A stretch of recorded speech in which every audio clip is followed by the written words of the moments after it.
So your morning planner, 37, at best 44 by the lunch hour with the better chances of showers. We'll talk about the rain. We'll also talk about the wintry weather that's in the forecast for some locations. I'll show you where. Case of a sports car stolen near Atlanta is solved by a car dealer in Forest City.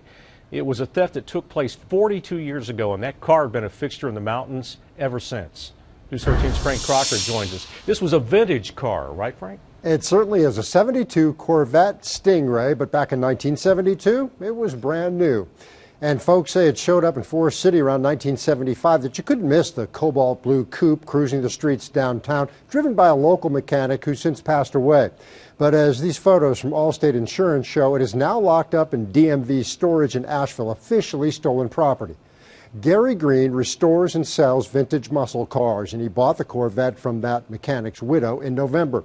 But a close inspection of the title against the VIN number showed they did not match. The car was stolen. Gary shocked a vet he had admired all his life and finally purchased was not really his.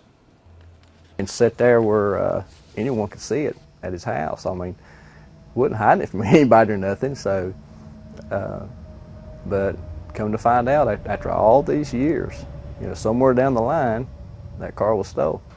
And it was stolen from a woman who lives outside Atlanta, the theft coming when she was 20 years old. Now, 42 years later, she's been contacted, says she'd like her dream sports car back. But technicalities will have to be worked out between Allstate and the DMV, or that car could be auctioned off by the state. Even though Gary Greene wanted to own that Corvette, he says what he really wants to see now is it parked in a driveway in Duluth, Georgia, the very same driveway it rolled out of way back in 1972.